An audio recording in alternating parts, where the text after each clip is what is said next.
آج کے دور کا ایک مشہور سوال ہے کہ ٹیلی فون یا انٹرنیٹ پر نکاح ہو جائے گا یا نہیں۔ اکثر علماء اس سے منع کرتے ہیں، میں نے بھی کئی بار اس سے منع کیا ہے۔ باقی دلائل کو دیانتداری سے دیکھنا وہ بہرحال ضروری ہے۔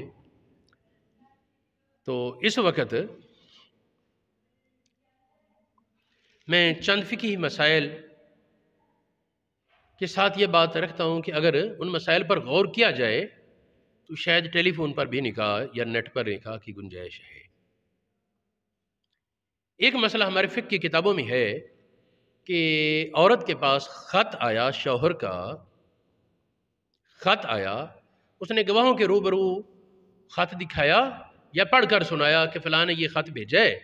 اس میں اس نے مجھے نکاح کا پیغام دیا ہے، تو گواہ ہو جاؤ میں نے اپنا نکاح فلاں سے کر دیا۔ یہ عورت کی عبارت سے اس نے پڑھ کر سنا دیا خط گواہوں کے روبرو اور کہہ دیا میں نے فلاں سے اپنا نکاح کر دیا، یہ نکاح ہو گیا۔ آگے علماء کہتے ہیں اگر بعد میں ثابت و خط جعلی تھا پھر مرد کے ذمہ لازم نہیں ہوگا۔ حالانکہ خط میں جعل سازی تو بڑی آسان ہے نا۔ یہ مسئلہ امام محمد نے کتاب الاصل میں لکھا، مبسوط سرخسی میں ہے، محیط برہانی میں، فتاوی عالمگیری میں، رد المختار میں، فتح القدیر میں اور بہت سی کتابوں میں یہ مسئلہ موجود ہے۔ اب یہاں غلطی کا امکان تو تھا نا، خط جعلی ہو تب بھی نکاح تو ہو گیا، اگرچہ اس کو باطل کرنے کا پھر موقع ہے شوہر کے پاس، کہہ سکتا ہے جی مجھے منظور نہیں، میں نے تو بھیجا ہی نہیں خط۔ کہ اگر خط ثابت نہ ہوا پھر یہ ہوگا فضولی کا نکاح، جیسے عورت نے اپنے آپ ہی کہہ دیا ابھی میں فلانا لادہ نکاح کی تھا، اور کوئی اس کی طرف کہہ دے میں نے قبول کیا ایک مجلس میں، تو فضولی کی نکاح کی جو حیثیت ہے وہ اسی طرح ہے نا کہ ایک فرد دونوں کی طرف سے فضولی نہیں بنے،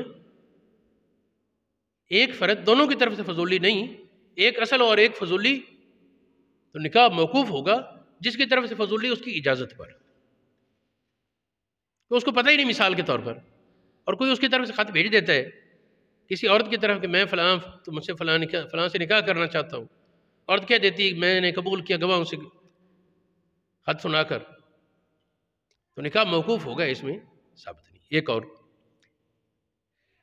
قاصد آیا، آ کر اس نے کہا جی فلاں نے مجھے بھیجا ہے کہ تمہیں سے وہ نکاح کی درخواست کرتا ہے، مجھ سے نکاح کر لو۔ پہلے خط، اب یہ قاصد، اس میں بھی علماء نے کہا نکاح ہو جائے گا، اور قاصد غلام ہو، آزاد ہو، فاسق ہو، نیک ہو، مرد ہو، عورت ہو، سب صورتوں میں یہ نکاح ہو جائے گا، سب صورتوں میں نکاح ہو جائے گا۔ دیکھیں اذا ارسل الیہا رسولا، قاصد بھیجا عورت کی طرف، فالحر والعبد والصغیر والکبیر والعدل والفاسق فی ذلک علی السواء، سب برابر ہے۔ اب سوچنے کی بات یہ کہ فاسق گواہ سے تو زیادہ بے اعتبارہ نہیں ہوتا ٹیلی فون کی آواز آ رہی، آدمی پہچان رہے ہیں اس کی آواز، یہ ہو سکتا ہے کہ غلط ہو، تو ہو سکتا ہے ٹھیک ہو جائے۔ غلط کا جب جواب موجود ہے کہ اگر غلط ہوا، اس کو کھیل بنایا گیا یا اس کو مذاق بنایا گیا، تو اس کا ازالہ موجود ہے کہ وہ انکار کر دے میرا ہے ہی نہیں۔ لیکن سوچا جائے اگر شریعت میں یہ نکاح ہو گیا، مفتی صاحب نے کہا نکاح نہیں ہوا، یہ عورت ایک کے نکاح میں بندھ گئی، ایک کے نکاح میں پابند ہے شریعت میں، تم نے اس کو آگے رخصت کر دیا کسی اور سے نکاح کر کے، یہ نکاح پر نکاح بنا یا نہیں؟ ہاں وہ ٹھیک ہے، زیادہ احتیاط کی جائے کہ اس پر نکاح پڑھانے کے بجائے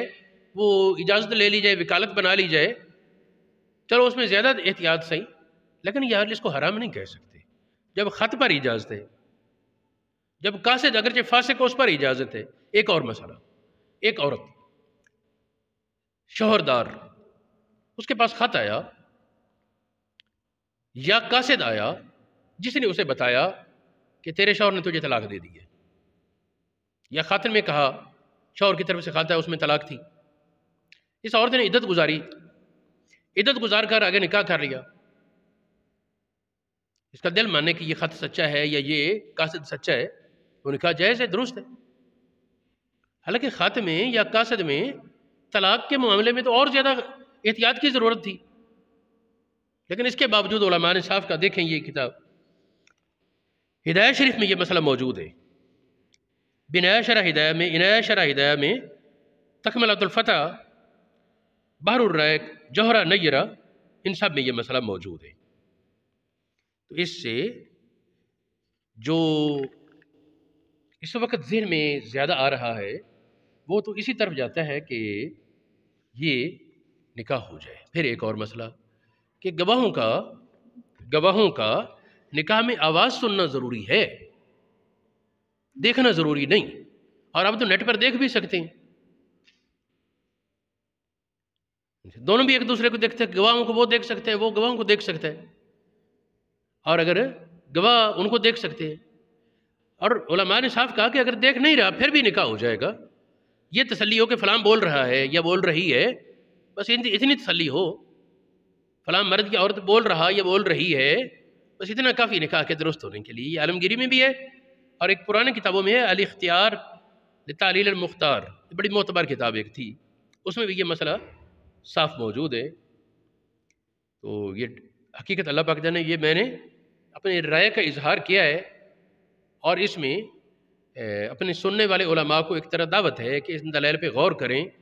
اور محض ایک رو پر بہنے کے بجائے اگر ان سے اتفاق ہو تب، یا اختلاف ہو تب، اس میں مجھے رہنمائی کریں یا میرے ساتھ اس معاملے میں شامل ہو جائیں۔ فی الوقت میرا ذہن اس کے جواز کی طرف مائل ہے۔